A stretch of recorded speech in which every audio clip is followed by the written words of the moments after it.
We'll hear argument next in Case 23-1324, Perttu versus Richards. Ms. Sherman.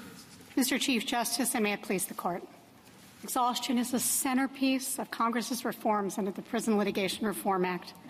Yet even with this invigorated exhaustion requirement, prisoner lawsuits still account for an outsized share of filings in federal district courts. A rule that requires a jury trial on intertwined exhaustion issues would increase this burden while incentivizing non-exhaustion and undermining the goals and structure of the PLRA. Respondent would have this Court cast aside the PLRA's goals and structure merely because exhaustion is an affirmative defense. Focusing on this Court's holding in Jones v. Bach, he contends that there's no principled reason for treating PLRA exhaustion differently than other affirmative defenses that are routinely sent to juries when there are facts intertwined with the merits. Jones does not stand for this broad proposition. It held only that prisoners need not plead exhaustion. And there is a principled reason for treating PLRA exhaustion differently than other affirmative defenses. It is a mandatory prerequisite to suit, so its intended benefits would be entirely undercut by merits discovery and a trial before its resolution. PLRA exhaustion must be resolved by a judge at the early stages of litigation. Contrary to the Sixth Circuit, this does not run afoul of the Seventh Amendment, even when there are intertwined facts. The judge's determination on exhaustion does not interfere with the jury's ultimate fact-finding role, because dismissal is typically without prejudice, and the judge's determination on exhaustion would not have preclusive effect. Richards, like many other prisoners, can exhaust, come back, and have a jury decide the merits of any viable claims. For this reason, this Court should reverse the Sixth Circuit's decision. I welcome the Court's questions. Are exhaustion determinations normally made by the judge? They are, and in fact, lower courts are pretty much in agreement that, at least when there are no intertwined facts, that judges will make those determinations. So what is it about the intertwining of facts that changes the nature of exhaustion? I don't think there's anything that changes the nature of exhaustion. I think what it does is it makes one have to consider the Seventh Amendment now. If there are intertwined facts, is that an implication of the Seventh Amendment? And our position is that it doesn't.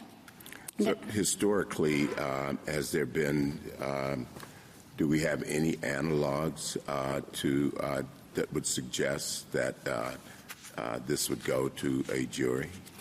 No, in fact, the opposite is true. If the analogs suggest that this would go to a judge, we think that the closest analogs, there was no precise analog. There was no exhaustion in 1791. The doctrine hadn't been developed yet.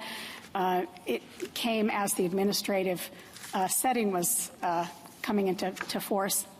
But we know that exhaustion has its roots in equity, and we think that the most, at least appropriate analogs here are equitable defenses. And equitable defenses that would have been, their key characteristic is a deference to another setting, another Sherman, do we form. really have to get into that? I guess what I was a little confused about from your briefing was that I took you to concede that there's intertwinement here. And if that's the case, we can just assume, I guess, that exhaustion does not entitle you to a jury. That's the part of this that would ordinarily say you don't get a jury, but it's the fact of intertwinement that brings to the fore the question of whether or not the Seventh Amendment has to be satisfied. So we don't really have to worry or think about or rule on whether or not the exhaustion claim gets a jury independent of the other one, right? I don't think the Court has to rule on that. I think it's a question that is naturally embedded in the question presented. I understand, but if I assume it, okay, so fine. Aren't we still faced with the question that you present as a matter of your question presented is, then we have intertwinement of a claim that does not get a jury, the exhaustion claim, with a claim that does. Do you concede that the First Amendment retaliation claim is one that would ordinarily go to the jury? when the right to a jury trial accrues and exhaustion has been met, I agree that that is a claim that should go to the jury, and this Court has been very clear that 1983 claims are entitled to a jury. All right, so we do have the intertwinement, at least you conceded in your brief. And so why wouldn't the sort of standard Beacon Theater's view of how we deal with that situation apply here? Beacon Theaters doesn't apply here for a number of reasons. One, Beacon Theaters was driven by concern for collateral estoppel. Would there be a preclusive effect that would completely cut off any right to have the jury trial on the merits? I don't see that in the opinion. I mean, I see that it talks about preclusive effect, but that didn't necessarily seem to me to be driving the analysis. And we've had a lot of cases that have applied this sort of intertwinement principle in which preclusion really hasn't been the main focus. I think Beacon Theaters itself talked about preclusive effect and that being a concern. And later on, this Court in Park Lane Hosiery said, when we looked at Beacon Theaters, which again, this Court has said is collateral estoppel is only a flexible judge-made doctrine, and this Court said in Park Lane Hosiery, the concern was collateral estoppel. All right, so why isn't that a case here? I mean, what law do we have that says that an exhaustion determination by a judge in this situation that requires them to find all the facts about whether or not there was actual retaliation,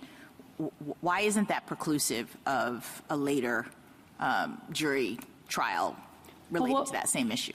Well, what we have here is the flexible doctrine of collateral estoppel, and what we know about collateral estoppel and why it's applied and why it doesn't get applied. And one of the big issues here is that you don't this Court has said over and over in cases, and so have the lower courts, that collateral estoppel is not applied when the litigants have not had a full and fair opportunity to litigate.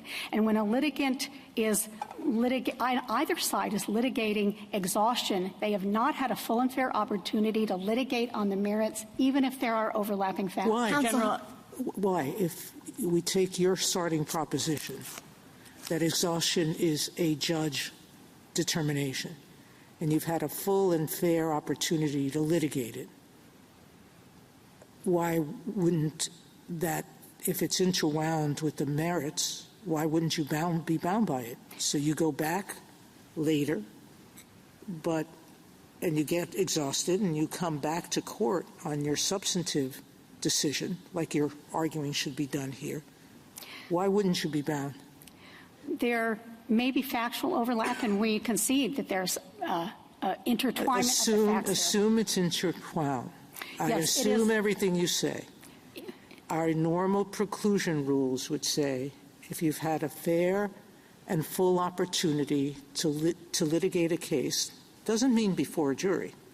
It just means if you were entitled to litigate this issue and you had a full and fair opportunity to litigate it, and you lost on this issue, then you go back and you exhaust and you come back again at the new trial, you would be collaterally estopped. Respectfully, Your Honor, neither side has had a full and fair opportunity to litigate the underlying merits, whether that's... And it has nothing to do with it. It has to do with would you be bound by collateral estoppel. And they would not, respectfully, they would not be bound unless they'd had a full and fair opportunity to argue on the merits. They have had a full and fair opportunity on exhaustion, and that is different. Collateral, I'm sorry. I was just going to say, I don't understand why you're talking about full and fair opportunity, because preclusion requires a judgment.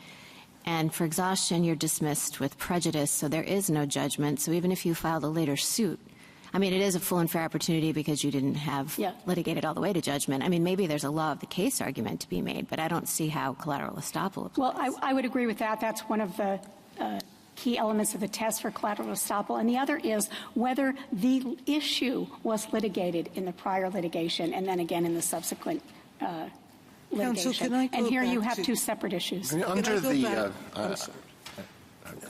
go ahead. Can I go back to the floodgates argument? The Second Circuit hasn't had a decision like this circuit, but it has said so in dicta And the district courts have followed that dicta, basically. And I've gone back 12 years and had our library and my clerks search Second Circuit opinions. And in those 12 years, only 5 cases has there been a litigation over whether or not there was exhaustion. Because only 5 cases was it interwound with the merits. I don't see where the floodgates have come up. And if any circuit has pro se litigation, it's this one. And I also look at all of the other barriers to litigation. You have screening that has to go on. The defendant has to raise an exhaustion defense. The plaintiff has to counter that exhaustion was unavailable. The complaint survives any motion to dismiss, and that you have a genuine dispute of material fact unrelated to exhaustion to justify. I don't understand the floodgates argument. I appreciate all the steps that you have talked about, Justice Sotomayor. I didn't make them up. They came up from an amicus that pointed them out. Yes.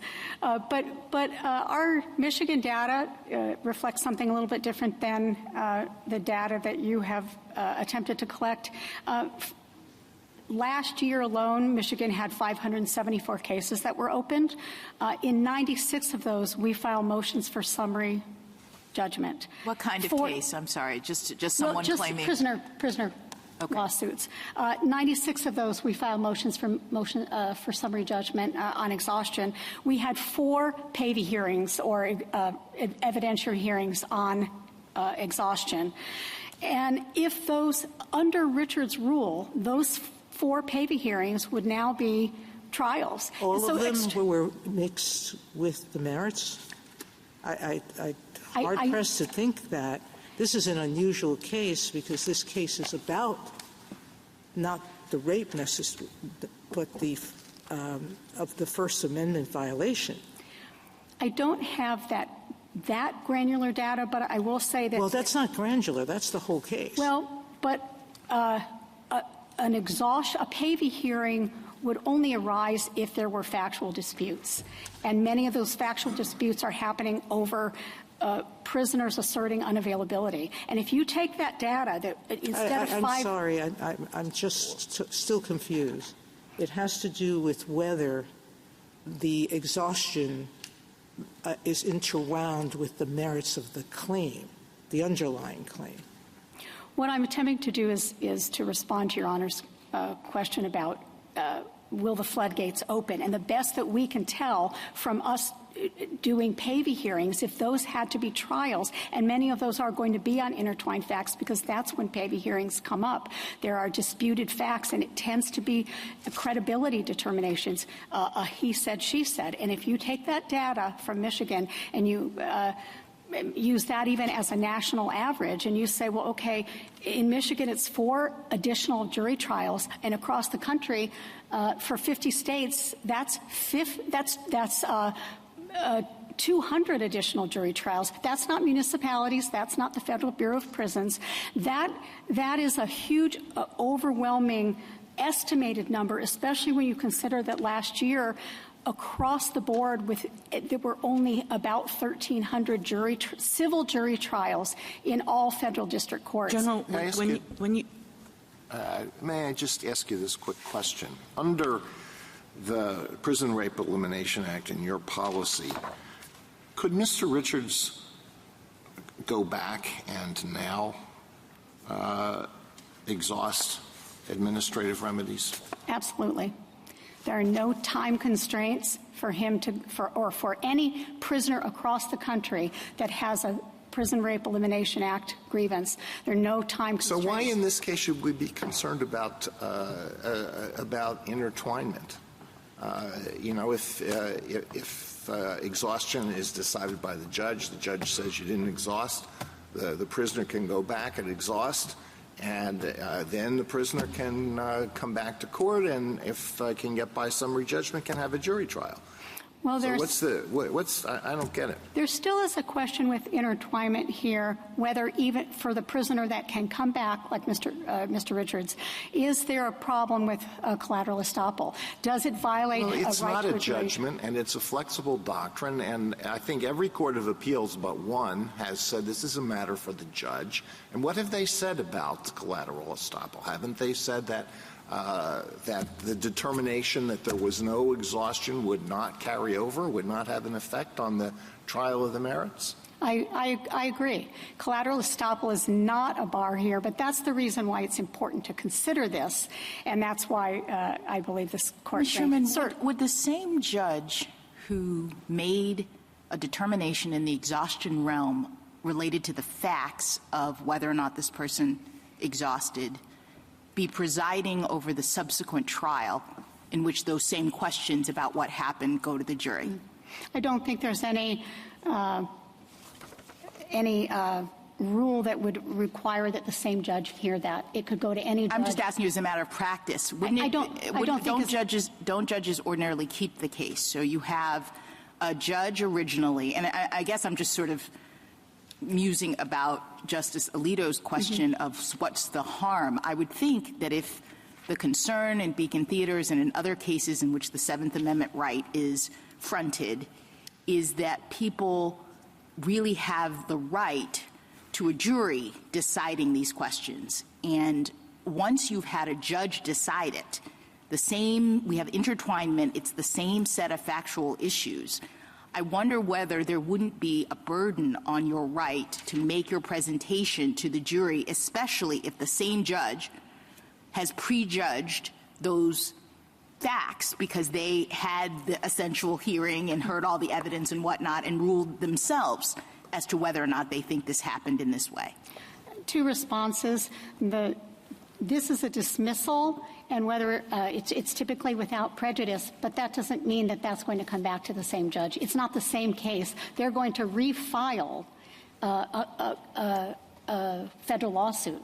So I don't think there's any reason to think that that's going to come back to the same judge. I don't think it matters either way, because the key here, and this is to my second point, is that there wouldn't be any preclusive effect. So would Richards not by the back— judgment, but you appreciate that what I'm suggesting, that if it was the same judge who is presiding then over a subsequent trial about an issue of fact that he or she has already decided because they heard the testimony before, they went through the record, they said no, Mr. Richards, Officer Perttu did not do X, Y, and Z, and then Mr. Richards goes and exhausts and says, now I'd like my jury trial on that same question. One might be concerned, at least, that it would be difficult for Mr. Richards to present his case to the jury with the same judge presiding. I don't think there's a reason to think it would be the same judge, but even if it were, the jury is deciding that anew, and they are in that capacity the ultimate fact finder. And so if on exhaustion there was a particular fact that the judge found, the jury may not even know about that, probably shouldn't know about that. Well, maybe. I mean, the judge is ruling on evidence, objections, et cetera, right, in the context, if it is the same judge. Yes, but ultimately the jury is the fact finder on those key facts that Richards would then need for his First Amendment. Ms. Sherman, who bears the burden on the question of whether the Seventh Amendment attaches? What's the standard? Who bears the burden of showing? Oh, it's absolutely the defendant's burden. It's an affirmative defense. That strikes me as odd. Wright and Miller, for example, says in cases of doubt you presume the jury, and it's really incumbent upon those who would displace the jury and say the Seventh Amendment doesn't attach, but the default rule is that you have a right to a trial by jury. Do you have any authority for the contrary? I didn't see it in your briefs. I think what the authority is for the Seventh Amendment not to attach here is that there's no... Who bears the burden of showing? I would have thought you would have borne the burden of showing the Seventh Amendment doesn't attach to a suit at law. I think that the burden. I mean, isn't the default rule in this country you have a right to trial by jury? That is the default rule. Okay. Once the claim accrues, and so before the claim accrues, I don't think that defendant. Well, we have a claim. The claim is here now. The case has begun, and once the case begins, I would have thought that you would have an assumption, subject to background rules. There are lots of exceptions, but generally you have a right to a trial by jury. If you have some contrary authority for that, I'd like to know what it is. The contrary authority is that this is authority. That means a case. Well, that means a statute. That means a piece of history saying yes. that the burden is on the defendant rather than you. I don't have a well. I think I'm not aware of one either. No, I don't have one. But I think two okay, so pieces of authority. Let me just put a pin in it there, because then we have cases like Beacon. We have cases like Land versus Dollar. We have cases like Smithers versus Smith, where there are jurisdictional issues or sovereign immunity issues, right? Mounts in controversy. And intertwined, again, the default rule is jury. That's and I just wonder. Now, Congress, maybe it has the power to displace that. Maybe question mark, but maybe, right? But if the default rule through history has always been intertwined issues go to the jury, and we have a lot of cases, why shouldn't we, at least as a matter of constitutional avoidance, perhaps, or statutory interpretation, perhaps, read this statute to conform with those normal background principles, absent some contrary evidence from you? I think it is the nature of the unique nature of PLRA exhaustion. And why is exhaustion different than sovereign immunity or mountain controversy? Then maybe that has to be the nature of your There is a argument. distinction with those jurisdictional cases in general, and one is that jurisdiction generally. Those jurisdictional cases, they're closing the courthouse door, at least practically speaking, to that litigant. Also, there is a collateral estoppel effect to the fact-finding on jurisdiction where that is not true here. It's hard to see those in any of our cases, though, resting on any of that. They seem to be resting on the notion that you have a presumptive right to a jury. In none of the jurisdictional cases was it an issue that was a prerequisite to suit. If Congress can say what has to be proven, but it's not a prerequisite to suit. We called it an affirmative defense. The defendant, the plaintiff, doesn't even have to allege it, so it's not a prerequisite to suit. It's an affirmative defense, and I don't know of any other affirmative defense that we've said isn't subject, and I think this is sovereign immunity. Yeah. Sovereign immunity is an affirmative defense, and we require to go to a jury. This court said in Porter versus Nussel that PLRA exhaustion was a prerequisite to suit. That is the term. But when we got to the issue in Jonas, we said it's an affirmative defense. It's affirmative defense. It doesn't change the fact that it is a prerequisite to suit. Well, whatever it is, right? You have conceded that it's completely intertwined with the merits in this case, correct? One correction. We have conceded that it's intertwined. I don't concede that it's completely intertwined. Okay. Well, let's just take an example, which is a prisoner says he tore up my grievance papers, and that is the claim. That's it's also the exhaustion question, right? Because if he tore up his grievance papers, then the grievance process wasn't available to him, so that's the nature of the exhaustion question. But it's as well the nature of the substantive claim, that he tore up my grievance papers and in some kind of retaliatory act, right? So let's say that. Completely intertwined? No. No? No. Why? There is an intertwining of the fact of whether somebody at the prison facility tore up the grievance. Okay, so that's the intertwining. that's good enough for me. Okay. So the question of exhaustion is going to depend on somebody's finding of whether the warden tore up his grievance papers. And similarly on the merits, it's going to depend on somebody's finding of whether the warden tore up his grievance papers. That is the overlapping fact, but exhaustion is also going to look at what was the grievance process, what was the system set up, were there other I don't really avenues? think so, General. I mean, I think if, like, the warden tears up your grievance papers, somebody is going to say that the exhaustion process wasn't available in the way it should be, according to Ross v. Blake. So, in the end, the same fact is going to be dispositive as to both these issues. And let's just stipulate that in some cases that might be, and that that's the cases that we're talking about here. And so then I think that the question that Justice Gorsuch, for example, was asking is, okay, when that is the fact, that's the crucial fact, whether it's Beacon Theaters, whether it's Beacon Theaters plus the default rule of the Seventh Amendment, it should be the jury that decides that question, shouldn't it?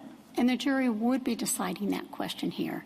Because the jury, when Richards comes back, the jury is going to... But you see, first you have to convince the judge of the exact same fact, because if you can't convince the judge, you can't get to the jury.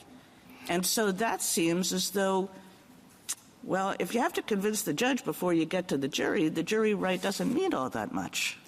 I disagree, because even Moore's federal practice has said when there is a resolution of a preliminary matter, for example, something like exhaustion, it's not a merits decision. It's not, you are not deciding the merits. So that seems right as a general matter, because the questions of fact are not so intertwined as a general matter.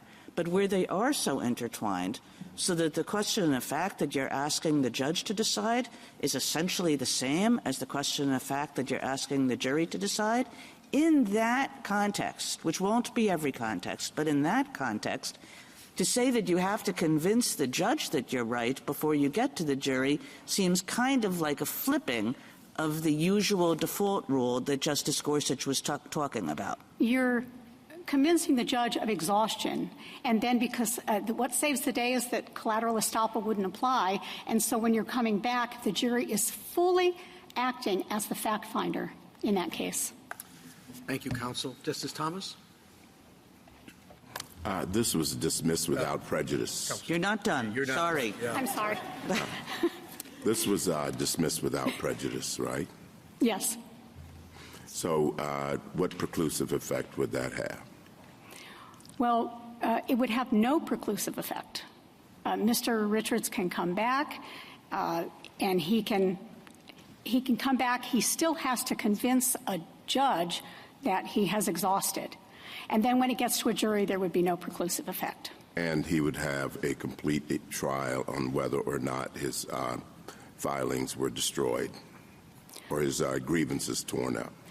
In part, I mean, he would have a trial, a full trial on his First Amendment claim. Exactly. And that would include not just whether a grievance was torn up or he was threatened, but the reasons for that, the motives, there would be a more extensive inquiry appropriate to the First Amendment. Justice Alito? On this issue of the default rule, I thought the Seventh Amendment was limited to suits at common law, and therefore applies only if a particular claim is a claim that could have been asserted at common law or is a close analog to a claim that could be asserted at common law. So in light of that, I don't know where this idea that there's a default rule in favor of jury trial with respect to every claim for damages, every new claim at law that Congress may create. Am I wrong? I agree that there is no right to a jury trial here on exhaustion. And the reason is it didn't exist in 1791. The closest analogs we have are equitable defenses that would have been heard by judges and not by juries. Thank you. Justice Sotomayor? Counsel, if we limited the rule to your situation, meaning he's not precluded because he can come back because of the law that Justice Alito pointed to, the rape law. I'm not sure that's true, because is he alleging rape or is he alleging First Amendment violation? Under the Prison Rape Elimination Act, First Amendment retaliation for claims of sexual abuse are included But what happens to the ordinary prisoner? If we announce the rule that you want us to announce, which is exhaustion never goes to a jury, in the mine run of cases that are not rape-related, prisoners are precluded, practically speaking. We have an amicus brief that says that most exhaustion requirements are, half of them, half the states, are 15 days or less. And in the others, they are matters of days more than that, but no more than 30. Most of the time when you file a suit as a prisoner, the answer takes 30 days.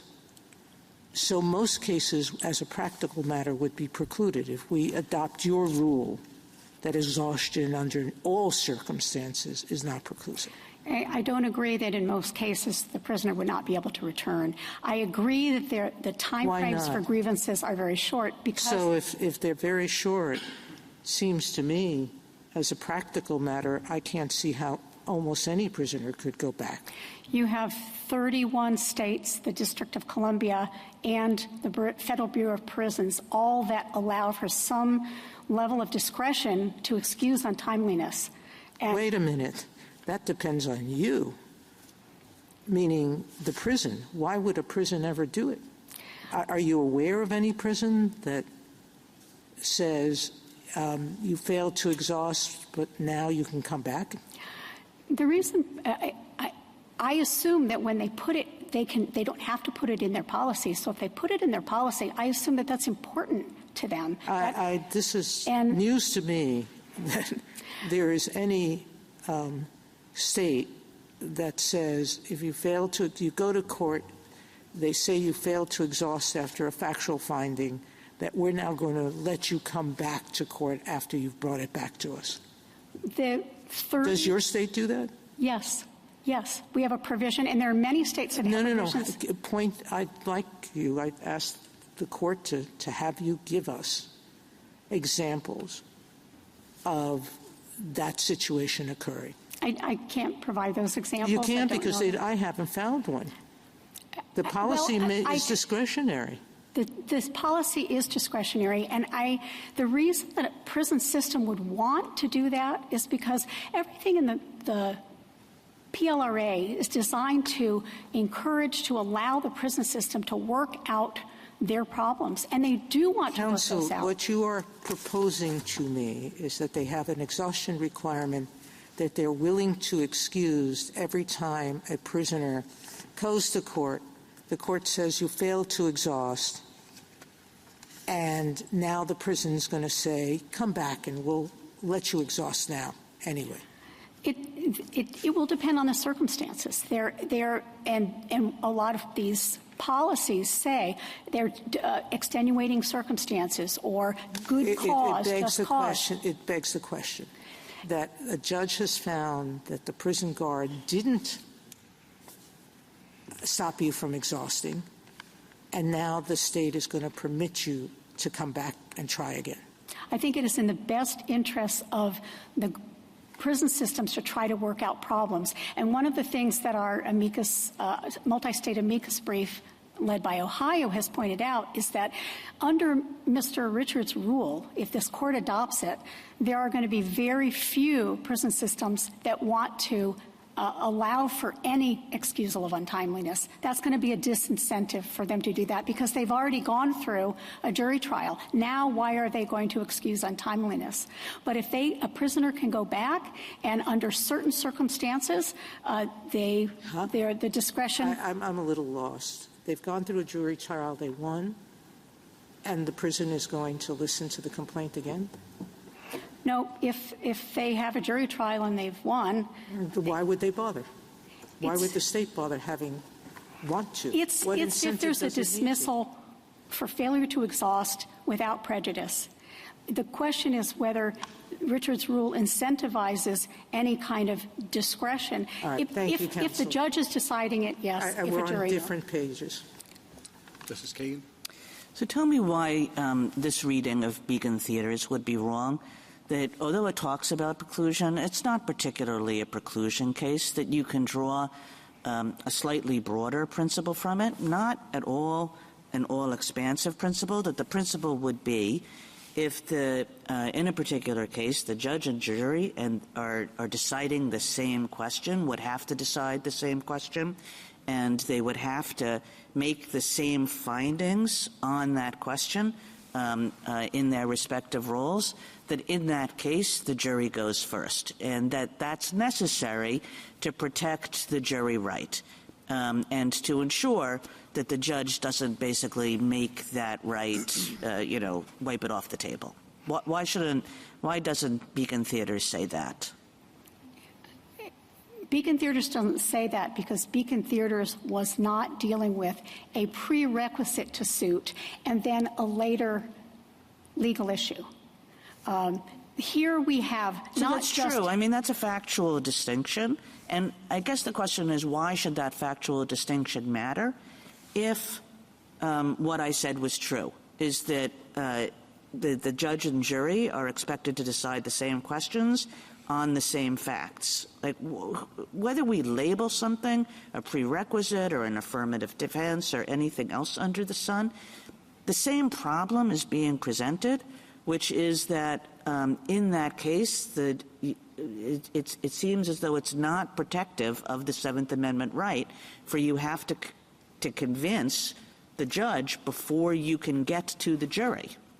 when an equitable and a legal claim arise together, and those claims are now in front of a court fully, that now Beacon Theaters matters, and now preclusion matters. When you have, it does matter, it's everything, that this is a prerequisite to suit. Because if the prerequisites aren't met, this court has said, if you have to meet certain prerequisites in order to have your case proceed, and those prerequisites haven't been met, then the case doesn't proceed. This court said that in Woodford versus Nagat.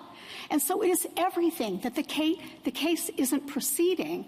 And then when it does proceed, if there is no collateral estoppel effect, preclusion isn't barring the jury from performing full on their fact-finding role. And that is what the Seventh Amendment preserves, and only what the Seventh Amendment preserves.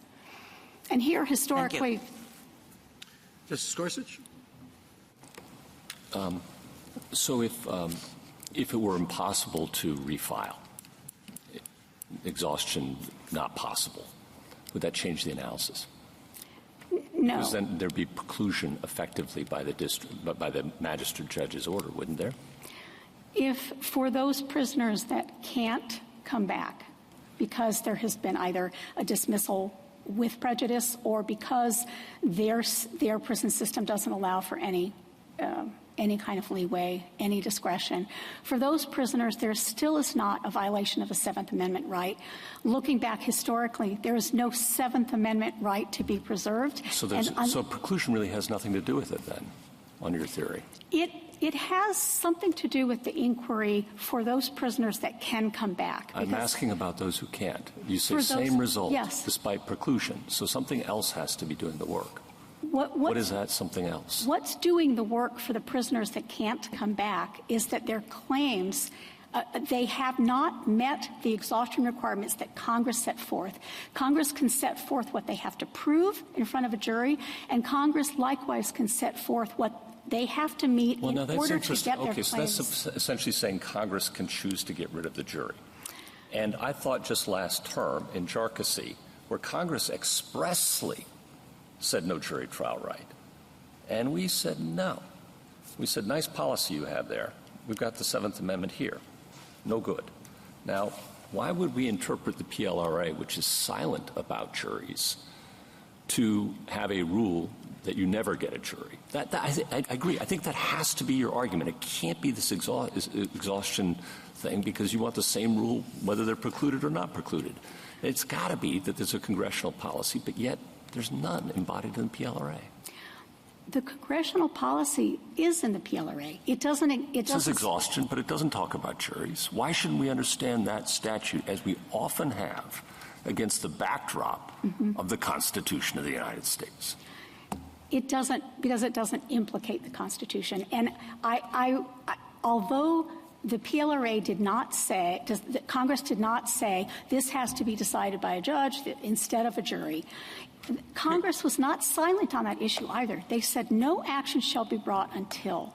Now, Congress also didn't use the term proper exhaustion, but this court said everything in the PLRA, the language, the way it was structured, suggested that proper exhaustion was what had to happen. Now, you're not disputing a common law somebody could bring a suit for sexual abuse and ask for a jury, right? You don't dispute that. I don't dispute that. Yeah, all right. And here we have an individual who brought such a claim, and instead of and demanded a jury of his peers, and instead he got a magistrate judge over Zoom. Because Congress can set what has to be required, what has to be met in order to get your jury trial right. That leaves intact the Seventh Amendment. And it says you can have sovereign immunity as a defense, and there's certain jurisdictional amounts and lots of other things. And in all of those circumstances through history, we've said when those are bound up with merits questions, the jury right wins out. We're going to presume the jury. We're not going to go against that presumption, absent something clearer. This court has given district courts, even in the jurisdictional context, wide authority to decide the mode of how to decide jurisdictional questions. And this court has said when it is dependent, and I read Land versus Dollar to be pretty much wholly dependent, the jurisdictional question on you can't answer it until you get to the merits. Then the court has said, it should go to a jury. Yeah. There is nothing in the jurisdictional context, especially because the door is closing for that litigant. There's nothing that stops the judge from having that discretion. Here, the barrier is the language of the PLRA. Yeah, thank you. Justice Kavanaugh? Justice Barrett? Justice Jackson? I'll just ask you about the very last thing you said, because I think the thing that is puzzling me so much about your argument is that even before we have beacon theaters, we have the intertwinement principle being articulated in cases like Land versus Dollar and Smithers. And so in Land versus Dollar, which involved sovereign immunity, the court says you have to go to the jury because this is the type of case where the question of jurisdiction is dependent on the merits. In your response to Justice Gorsuch, you seem to say that the case we have before us is not the same. So can I understand why, if, as Justice Kagan points out, the critical fact is, did your client do what he's being accused of doing that resulted in the grievance not being filed, and that's the same fact in both the merits and this exhaustion question, why is this not one in which both of those are so bound up that you can't separate them out in the way that you would like to?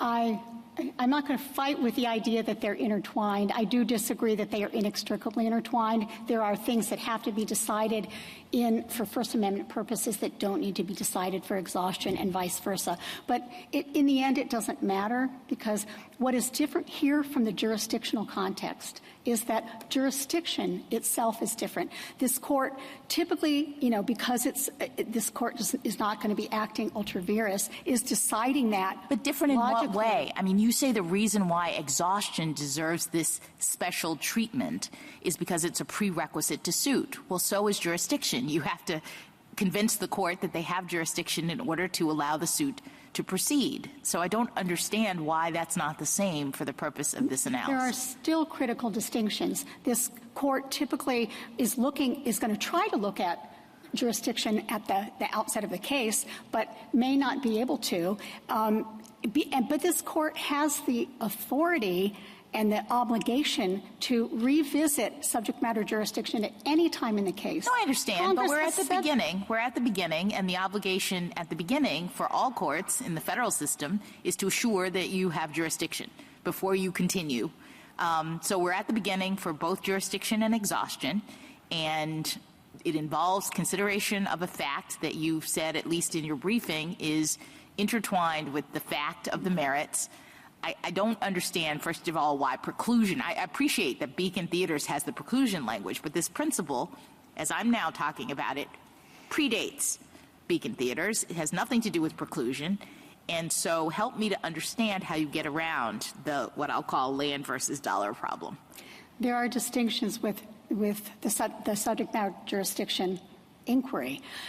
The court is generally deciding it at the beginning, and the judge is doing it without a jury. It is the rare circumstance And we said where in the this judge, case, when the fact is intertwined, you had to. when it's intertwined, this court still has expressed that the district court has discretion to decide that, but suggests that when it's dependent, that it should go to a jury. There's no barrier at that point in terms of this court's jurisdiction to sending it to a jury. Thank That's you. not true with exhaustion. Thank you, counsel. Thank you. Ms. McGill? Thank you, Mr. Chief Justice, and may it please the Court. I just wanted to begin with two clarifying points. This is the first time in this 5 years of litigation that the state has represented that all of the claims might be able to be exhausted. The First Amendment claim that was the subject of the Sixth Circuit's decision here, as far as we can tell, is not protected by the PREA policy. And the Sixth Circuit held that exhaustion and the merits here were completely coterminous under Sixth Circuit First Amendment law. The state also agrees that the historical facts at issue here are of the type that juries decide. And I think that makes this an easy case on the actual question presented, because whatever else is true, this is a 1983 action for money damages. So the jury must resolve those facts regardless of how you characterize exhaustion. That is the point of Beacon Theaters, which is just a specific application of the general rule that even truly threshold issues must be deferred to the jury when they're intertwined with the merits.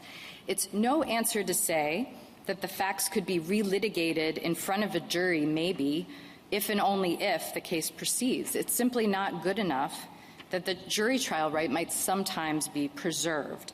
And the state's suggestion that judicial findings would not be binding on a future hypothetical fact finder really gives the game away. The only reason that would be so is because of the Seventh Amendment.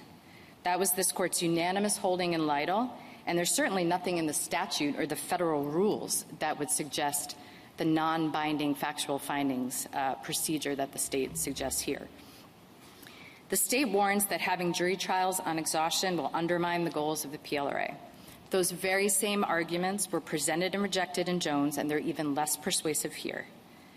The state's approach would not reduce the number of trials required. We're talking about the cases that have survived judicial screening and Rule 56, the needles in the haystack, as it were. Regardless, policy arguments are no match for the Bill of Rights. I welcome the Court's questions. Are you suggesting that the exhaustion or your exhaustion argument has historical analogs? I'm suggesting that this court held in Del Monte Dunes that a 1983 action at law for damages is an action at law for Seventh Amendment purposes. And I think the state has conceded, and we submit as well, that there is no precise historical analog for the specific theory of the affirmative defense in this case. And I think Del Monte Dunes tells you that when that is so, you look to the functional considerations, the divide between the judge and jury, and predominantly factual issues are for the jury as a default rule. Why isn't it enough for you to get the right to a jury after an exhaustion determination if that determination is non-binding? Two things. I'm not sure why it would be non-binding. But the second is, in this lawsuit, Mr. Richards got past summary judgment on a theory of unavailability under Ross versus Blake and a First Amendment claim that the Sixth Circuit said stated a prima facie case for First Amendment retaliation. He got to the point where he should have had a jury decide that. The Seventh Amendment can't turn on whether, after dismissal, a pro se plaintiff might be able to file lawsuit 2.0 on some of these claims. Well, why not? I mean, if the prior determination without a jury is not binding, what exactly has been taken away? If you can proceed to litigate before a jury with respect to exhaustion, what's the great loss? Other time, of course. Other than 5 years but he's got time on his hands, right? Of effort. Yeah. It's no small feat for a litigant like Mr. Richards, who was representing himself throughout these proceedings until the Sixth Circuit appointed counsel, to even get a case filed and before a court and all the way past summary judgment. So I think that's a significant consideration. But our second point is that I think the modern restatement of judgments would say that once an issue is finally decided, the words "without prejudice" are not magic words that mean that nothing has actually been decided. And I don't think the state would take the position that in this hypothetical lawsuit 2.0, Mr. Richards could re-argue the very thwarting facts and allegations that were the basis of both the unavailability claim and the First Amendment claim. Counsel, can I ask you a question? This is a methodological one. In some ways, this case presents the problem that we've seen in the Second Amendment context, because this is a history and tradition test, but it's one that goes all the way back to Justice Story in like 1812, right? And, in other cases, we've been able to draw analogs based on the cause of action. And I think that's a more or less stable line when you're trying to find a historical analog. Is this more like a common law or an equitable question? This defense thing is a lot harder, right? Especially since there was no really good analog at the time of the founding.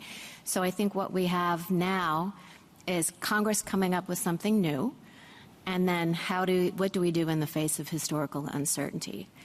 And, functional considerations may guide, but I guess what I'm trying to figure out, and this is really a question, I mean, it's true, as you say, that one set of circumstances we could look at in making a judgment about whether this goes to a jury or has to go to a jury if he invokes the Seventh Amendment right is the factual nature of it.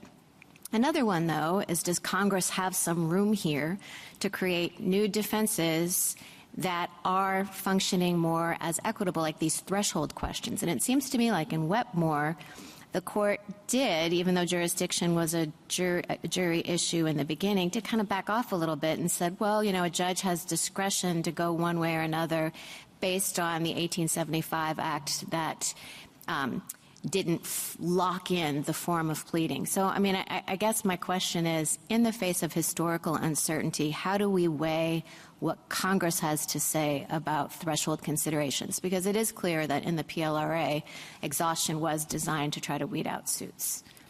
Okay. I'm not saying that that's determinative. I'm just trying to figure out how to think about it. I think I understand the question. I mean, I think most of your question is sort of answered by the detailed analysis of the majority opinion and Justice Scalia's concurring opinion, which the majority said that they agreed with in full in Del Monte Dunes. And there, I mean, history certainly was the guide and provided the analog, which was a common law, tort claim for damages, was the historical analog that allowed the court to say, no question that a 1983 action for damages is an action at law. And so the question is, what work does the history do on the specific issue question? And I think the court resolved that by simply saying, where we don't have a guide, we look to precedent and then, functional considerations. And the court described those functional considerations as preserving the jury's historic role as the trier of fact. So I think it's sort of a well-worn path. And the only thing I would add is that this court last term in Jarkissi pointed out that Congress can't sort of take an action at law and morph it into something else by tweaking its elements or adding something or narrowing it in some respect, and then just saying, hey, this isn't actually the common law cause of action but in anymore. Jarkissi, I agree, but in Jarkissi, we drew an analogy to fraud and said, like, this is fraud, it's analogous to fraud, and fraud, and that it had an analog. And here the problem is we don't have that same line. And I'm not saying that you lose. I'm just saying we haven't had a case quite like this where we had to make that methodological choice, which does make it a bit different. And I think Wetmore does complicate the issue a little bit for you. So I think if you wanted to take a slightly more circuitous route than what Justice Scalia and the majority did in Del Monte Dunes, what you would say is, we have this action at law, there's no specific analog, but you could still look to history to see, for example, well, what are the types of, would a jury have gotten to decide factual issues with respect to an affirmative defense in this type of tort action in common law? We think that historical answer is very clear. So even though there wasn't an affirmative defense called exhaustion in 1791, there were affirmative defenses to tort liability damages, including the statute of limitations. And we know that juries decided factual disputes with regard to an affirmative defense. Along those lines, I want to understand the implications of what you are asking the court to hold. So in Judge Posner's decision in Pavey, I know you think his logic is nonsense. He ticked off a number of other questions that are threshold issues that are not necessarily decided by the jury. Subject matter jurisdiction, personal jurisdiction, abstention, forum nonconvenience, venue. What would be the implications of a decision in your favor here on all of those? Potentially very little to none. If there's an overlap between right. Wouldn't the logic apply there, or why would it not? It would. It would, Justice Alito. I think the general rule, the rule that is applied by the federal courts almost uniformly, and the state doesn't really take issue with it, is where you have a common factual issue, so you have real intertwinement with the merits. Even so-called matters in abatement or judicial administration get deferred to the jury. And that is because we're preserving the jury's historic role to resolve factual disputes. I don't know that I don't think we've ever held that, and I don't know that the lower courts say that always has to be done. Well, let me ask you another question about the implications of this. What about other exhaustion requirements that are connected with a claim that may have a 1791 analog? So something that occurred to me, maybe this is completely off base, but it did occur to me. What about exhaustion under Title VII? So that has never been considered to be a jury issue. Now there is a right to a jury trial on a Title VII claim. Congress has extended it, but there's an argument, commentators have made the argument, that the Seventh Amendment would also cover that because a claim for unlawful termination would have some 1791 analogs. So what about that? If I understand the question correctly, you're asking about exhaustion in the Title VII context and whether there would be a jury trial, right? Yeah. I mean, Judge Posner, 4 years after Pavey, wrote a decision saying exactly that because Title VII exhaustion is very similar to the statute of limitations and is an affirmative defense, there's no basis in the statute or history to treat it differently than another affirmative defense for Seventh Amendment purposes. So actually, at least the Seventh Circuit and several other circuit decisions that we cite in our brief have treated that as a jury trial issue, regardless of overlap with the merits. But do we really have to take a position as to whether or not exhaustion is a jury trial issue? I mean, I'm maybe confused, but I thought intertwinement was really the principle that was doing the work here, so that we could assume, for the purpose of this argument, that exhaustion does not have a jury trial attached to it, but your friend on the other side has conceded that it is intertwined with a claim that has a jury trial issue. So in that situation, we're not touching any of the cases that Justice Alito mentioned, or making a determination about whether there's an analog to exhaustion. We're assuming for the moment that there is no jury trial right on the exhaustion issue, and speaking to what happens with respect to intertwinement. Is that right? That's right, Justice Jackson.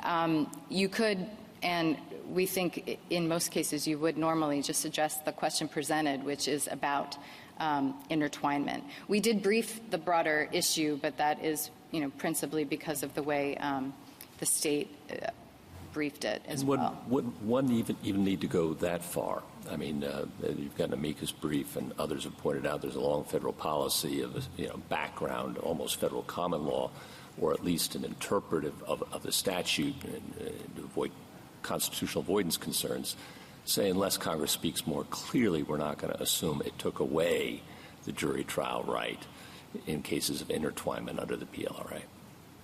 I think that's also right. I mean, Congress didn't speak to this issue, and you could hold, consistent with your opinion in Jones versus Bach, that Congress's silence means that the ordinary procedures should apply.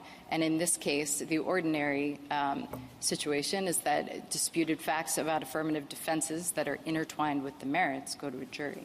If we get to functional considerations that Justice Barrett was raising, it does seem to me like you would look at the policy of the PLRA.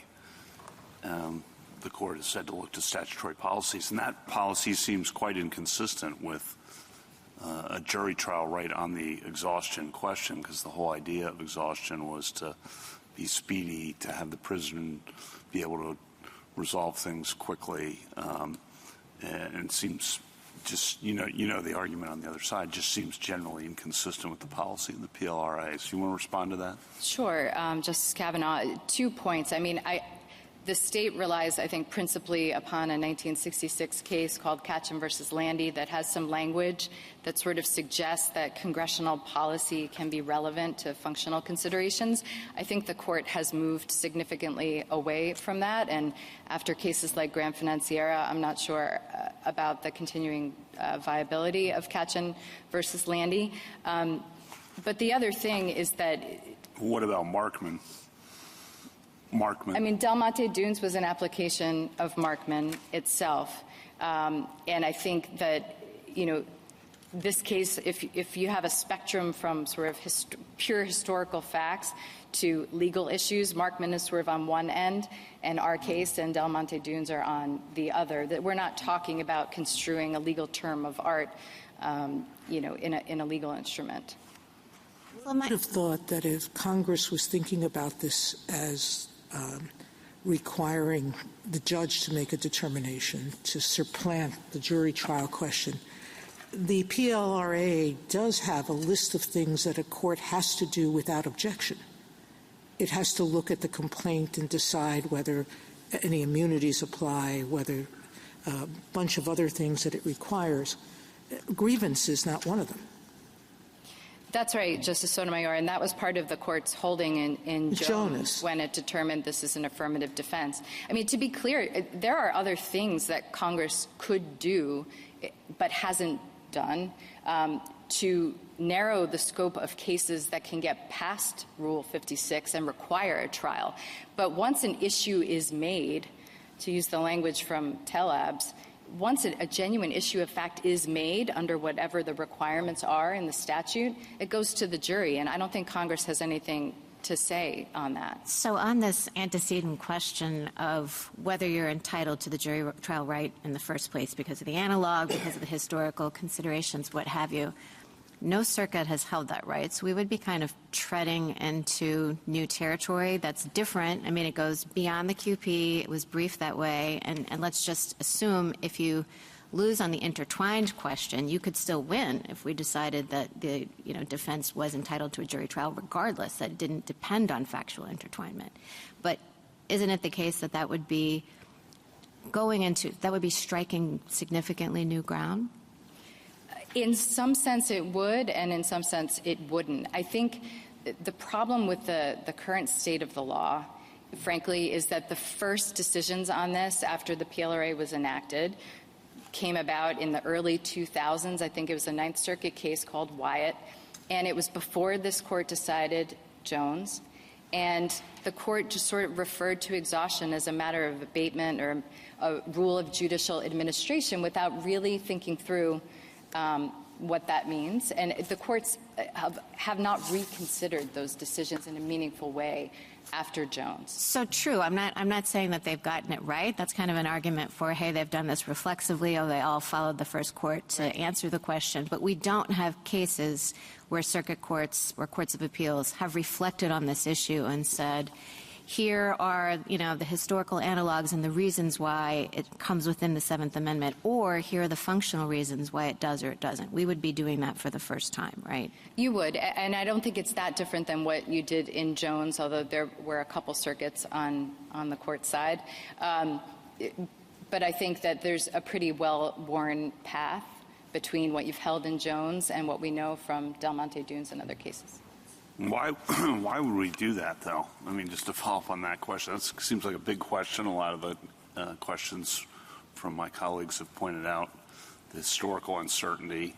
I guess I'm not certain why, as a matter of prudence, we would leap into something like that without lower court opinions, et cetera. Yeah, I mean, it would be contrary to the court's normal sort of preference to decide only what must be decided. I think the only reason you would do it is if you thought the law is so clear that it's actually the simpler path to resolution, and it would clarify the confusion that would, otherwise still exist in the courts of appeals and the district courts. So that would we would have to do it if we don't rule in your favor on the limited Bacon Theaters question, meaning if we say that Beacon Theaters doesn't control here for whatever set of reasons we make up, then we would have to reach your alternative argument that there's a seventh. We would have to basically be saying there's no. You would be saying, in effect, I mean, it's hard for me to sort of figure out what the opinion looks like that rules against us on intertwinement, but rules for us on the broader opinion, to be honest. But I think you would have to be saying something like, well, I'm not even going to sort of guess. I just what that opinion I don't looks like. I don't see how we get around Beacon Theater, rule against you, and not by definition answer the broader question. Right. I mean, because if you don't think that Mr. Richards has a right to a jury on his First Amendment claim, it seems unlikely to me that you're going to rule for him on the broader question. Well, he has a right to a jury on his First Amendment claim, assuming that his suit is not barred for failure to exhaust. But if we want to decide this case on narrow grounds, if in fact he can go back and exhaust now, I think Beacon Theaters is completely out of the picture. Beacon Theaters is either about collateral estoppel, and in my view that's what it was about, or it's a rule of equity and has nothing to do essentially with the right to the Seventh Amendment right to a jury trial. If it weren't about collateral estoppel, the judge could have, the two claims could have been tried. They both could have been tried. You could try and it wouldn't matter which order you did it in. You try whichever one you want to do first, and then you try the other one. If it's a rule of equity, then that's a rule of equity is different from anything that's protected by the Seventh Amendment. So I think, this court's unanimous opinion in Lytle referred to it as a constitutional mandate that that Lytle's Seventh Amendment rights could not be protected except for a remand on a clean slate with a jury trial on all the issues that had already been decided by the court. And it did that. It sort of declined to apply collateral estoppel, which is, I think, the solution the state is proposing here, only because otherwise the Seventh Amendment would be violated. But this court has solved that problem by saying ex ante, we want to avoid judicial fact findings that are going to extinguish legal claims. So we're going to make sure the jury goes first. And it doesn't mean that there's exact, perfect, a coextensive intertwinement. It's enough that the judge decides a fact that the jury would have to decide the other way in order to prevail on the merits of the claim. Well, as you present this may not be just a case about the right to a jury trial on the issue of exhaustion under the PLRA when there's intertwinement, because it may have a lot of other implications, and we don't know what the implications are of the logic of the argument that you're presenting as to all of these other threshold issues that Judge Posner set out, as to other statutes that have exhaustion requirements. You're really asking us to and go against the consensus so far of the courts of appeals. You're really asking us to take a big step. I think with respect, Justice Alito, it would be a very small step if you wrote your opinion and just affirmed the Sixth Circuit on the ground of decision there. The only appellate opinion I am aware of that disagrees on the basic intertwinement issue is Judge Posner's opinion in Pavey. And, so with respect, we don't think it would be a sea change in the law to rule on the narrower question presented here. I think one concern is that even if we rule that narrowly, it still has a big effect on PLRA litigation. In other words, that it's easy enough for any prisoner to essentially evade the exhaustion requirement by pleading his claims in the right way and ensuring that the case immediately goes to a jury. So what do you think about that? Sure. I mean, to the extent there are concerns about a roadmap, it already exists, right? This case got through Rule 56. There was going to be a trial. So I'm not sure that the incentives are any greater from a roadmap perspective. I mean, also, this court doesn't usually fashion constitutional rules assuming that litigants are going to perjure themselves or fabricate evidence to get past Rule 56. So I don't think it should do so here. And the other point I would just make is that this has been the rule in the Second Circuit and the First Circuit more recently for more than a decade. There hasn't been a flood of litigation. In fact, the data show that the cases filed and the trials have gone down in those districts. I found one case that's actually going to trial in the Southern District of New York on exhaustion, an intertwined case. This has not been a big problem in the last 30 years that we've had the PLRA. Suppose you have a prisoner who's serving a lengthy prison sentence and files a grievance, and the state says, well, you didn't exhaust. So the prisoner says, well, yeah, I did exhaust. I put the grievance in the box, or I handed it to a guard. So at a minimum, he gets a trip to the courthouse. He gets a trip out of the prison. Well, in our client's case, everything was I'm not talking about your client. I'm talking about other prisoners who may want to take advantage of this. I mean, I don't think so. That's then there's a genuine dispute of material fact about whether he, is he telling the truth? Is he not telling the truth? I mean, he's really going to fear that on top of everything else that's happened, they're going to bring a perjury prosecution against him. I think this is not a new problem, right? And that the rule that the Sixth Circuit adopted isn't really relevant to whether a case is going to pass, screening and all of these other hurdles and get past summary judgment. We're talking about the very few cases that get there, and district courts are well equipped to decide whether there's a genuine issue of material fact, even in prisoner litigation. Thank you, Counsel. Justice Thomas, anything further? Thank you, Counsel. Rebuttal, Ms. Sherman. Thank you, Mr. Chief Justice. All claims, including First Amendment claims here, stem from the sexual harassment claim.